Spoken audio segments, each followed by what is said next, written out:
नमस्कार, आप देख रहे हैं न्यूज नेशन का डिजिटल प्लेटफॉर्म और आपके साथ इस वक्त मैं लक्ष्मी उपाध्याय। नमस्कार, आपके साथ हूं मैं खुशबू मनोरमा मिश्रा। और देखिए, जिस टॉपिक पर हम बात करेंगे उस पर पिछले कई समय से लगातार हम बात कर रहे हैं और आज सुबह सुबह जो इस पर अपडेट आई वो अपने आप में बेहद महत्वपूर्ण थी। महत्वपूर्ण इसलिए क्योंकि देखिए, इजराइल का जो लेबनान पर हमला है वो लगातार हम बात कर रहे थे कि कभी भी बड़ा हमला इजराइल की तरफ से हो सकता है, क्योंकि कल जिस तरीके से नेतन्याहू ने यूएन में संबोधन दिया और उसके बाद वो वहां से जल्दी निकल गए, एक इमरजेंसी मीटिंग में गए और आज सुबह सुबह ये खबर आती है कि जो आतंकी संगठन है हिजबुल्लाह उसके सेंटर को तो खत्म किया ही गया, साथ ही खबर ये भी कि नसरल्लाह जो हेड है उसे भी खत्म कर दिया गया है। हालांकि इस पे पशोपेश अभी भी बना हुआ है। देखिए, निश्चित तौर पर हिजबुल्लाह चीफ नसरल्लाह को मार दिया गया है। जो अटैक हुआ हिजबुल्लाह के हेडक्वार्टर पर, उस अटैक में ये इजराइल की ओर से कहा जा रहा है, जो इजराइल की मीडिया की ओर से दावा किया जा रहा है। लेकिन अभी तक हिजबुल्लाह की ओर से या ईरान की ओर से इस तरीके की कोई भी आधिकारिक तौर पर जानकारी नहीं दी गई है। लेकिन हाँ, ये जानकारी जरूर आई है कि नसरल्लाह की बेटी की इस हमले में मौत हुई है और जहां पर यह हमला हुआ वहां से उसकी डेड बॉडी के कुछ पार्ट मिले हैं। ये जानकारी भी मीडिया रिपोर्ट्स के हवाले से आ रही है। अब सवाल ये है कि आखिर क्या इस हमले की पहले से प्लानिंग थी, क्योंकि ये वही हेडक्वार्टर था जहां पर जो है हिजबुल्लाह के तमाम जो आतंकी कह लीजिए या फिर आप कहिए कि जो हिजबुल्लाह के जो टॉप कमांडर थे वो वहां पर मीटिंग में जो है वो शामिल हुआ करते थे और उन्हीं में शामिल होने के लिए नसरल्लाह भी वहां पर उस वक्त पहुंचा था जिस वक्त ये अटैक हुआ। अब इस अटैक के मायने आप समझिए और ये भी समझिए कि आखिर इस अटैक के लिए किस बात का इंतजार किया जा रहा था। परमिशन का इंतजार था, नेतन्याहू की परमिशन का। मोसाद की तैयारी पूरी थी और उसी रणनीति को फॉलो किया आईडीएफ ने। यूएन में संबोधन होता है नेतन्याहू का और उस संबोधन में वो कहते हैं कि यूएनजीसी में मेरा बोलने का इस बार कोई मन नहीं था, लेकिन चूंकि जो झूठ फैलाया जा रहा है इजराइल के खिलाफ उस पर मुझे अपना पक्ष रखना जरूरी लगा, इसीलिए मैं ये भाषण दे रहा हूं। और इस भाषण में उन्होंने इराक और ईरान दोनों को ही पूरे मिडिल ईस्ट के लिए बेहद खतरनाक बताया। और जैसे ही उनका ये भाषण खत्म हुआ उसके ठीक 1 घंटे बाद हिजबुल्लाह के हेडक्वार्टर पर अटैक होता है और उस अटैक में ये बताया जाता है कि नसरल्लाह का खात्मा कर दिया गया है। बिल्कुल। और देखिए, इस पूरे मामले में अगर आप ये समझिए कि लेबनान की तरफ से भी कई तरह की बातें सामने आ रही है, उनके अधिकारियों की तरफ से कई बातें सामने आ रही है। और नसरल्लाह की बेटी के बारे में ये कहा जाता है कि वो अक्सर नसरल्लाह के साथ ही हुआ करती थी जब भी इस तरह के कोई डिसीजन होते थे या फिर जब भी इस तरह की कोई मीटिंग होती थी। तो ऐसे में शायद कयास ये लगाए जा रहे हैं कि उनकी जो नसरल्लाह की बेटी है वो भी शायद खत्म हो चुकी है। बहरहाल, अब देखिए, यहाँ पे ये कहा जा रहा है कि जो टाइम्स ऑफ इजराइल है उसकी तरफ से ये कहा गया, जहां हमला किया गया वहां हिजबुल्लाह के टॉप अधिकारी मीटिंग करते थे। हमले के वक्त हिजबुल्लाह चीफ हसन नसरल्लाह की वहां मौजूदगी की जानकारी नहीं है। तो इस पर देखिए कंफ्यूजन लगातार बना हुआ है कि क्या नसरल्लाह अभी भी है या फिर नहीं है, क्योंकि अभी कुछ जो ऑफिशियली है वो सामने नहीं आया है किसी भी तरह से। तो ऐसे में अब आने वाले समय में देखिए ये भी बेहद महत्वपूर्ण हो जाएगा देखना कि अगर नसरल्लाह को मार दिया गया है तो ये युद्ध किस तरफ आगे बढ़ता है, क्योंकि अपने आप में ये एक बहुत बड़ा डिसीजन कहा जा रहा है। आप देखिए, लगातार इजराइल की तरफ से ये कहा जा रहा था कि लेबनान पर वो हमला करेगा, एक स्पेस मांगा गया था, याद होगा आपको, कुछ घंटों के लिए वो तक नहीं दिया गया था। और ऐसे में अब बड़ा सवाल यह है कि आने वाले समय में ये जो हमला किया गया है इजराइल की तरफ से, उसके बाद इस पर क्या प्रतिक्रियाएं सामने आएंगी, क्योंकि कई आतंकवादी हिजबुल्लाह के खत्म हुए हैं।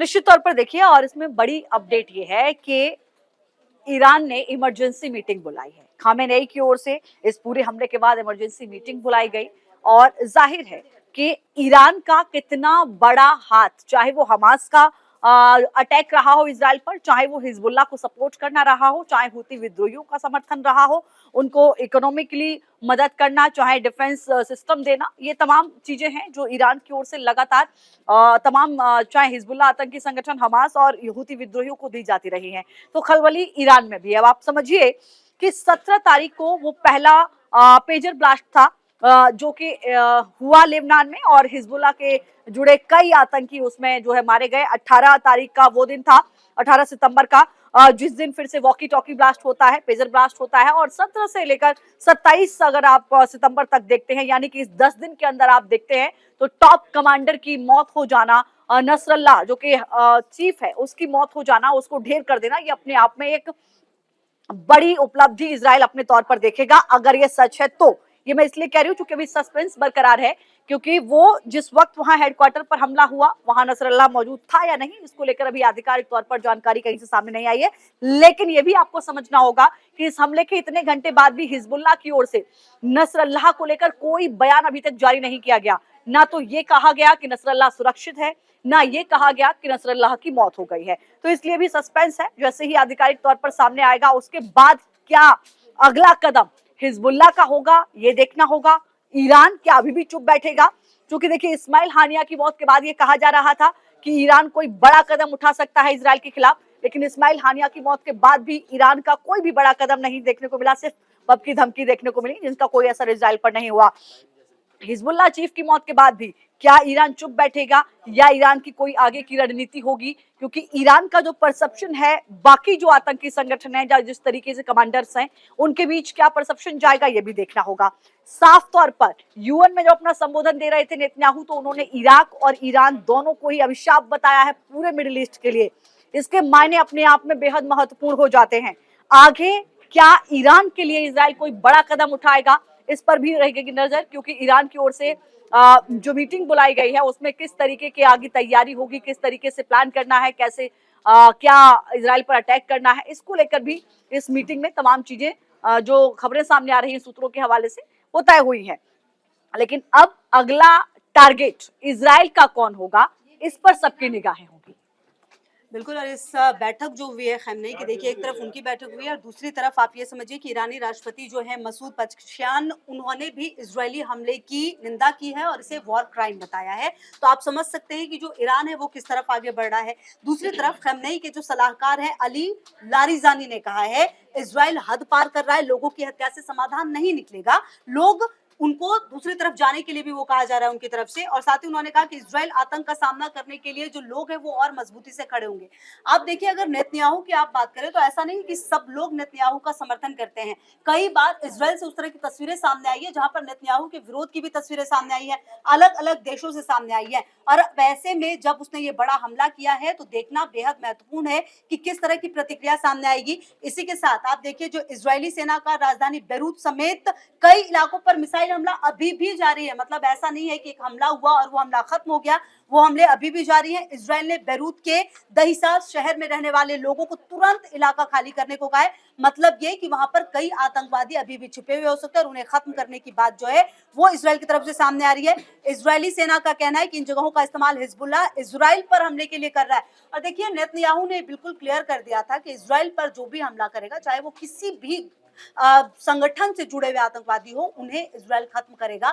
और उसी की दिशा में इजराइल के ये बढ़ते हुए कदम है अगर आप देखें तो। और इजराइल ने लेबनान सीमा पर अतिरिक्त टैंक और बख्तरबंद वाहन जो है वो भी तैनात कर दिए हैं। नेतन्याहू ने सेना को लेबनान में घुसपैठ करने के लिए तैयार रहने को कहा है। तो आप इसके मायने समझिए कि आने वाले समय में शायद ये जो तस्वीर है वो और ज्यादा भयानक हो सकती है, क्योंकि इजराइल की तरफ से एक क्लियर संदेश दे दिया गया है कि जिस तरह की हरकत हिजबुल्लाह, हुती और लेबनान में जो बैठे हुए आतंकवादी उनकी तरफ से की गई है इजराइल के लिए, अब इजराइल उसे बर्दाश्त नहीं करेगा और आने वाले समय में इजराइल लेबनान पर और ज्यादा हावी तरीके से हमले कर सकता है। और अगर नसरुल्लाह की इन सब में मौत हुई है तो ये भी अपने आप में बेहद महत्वपूर्ण होगा। न्यूज नेशन अब व्हाट्सएप पर खबरों की ताजा अपडेट के लिए न्यूज नेशन के इस QR कोड को स्कैन करें।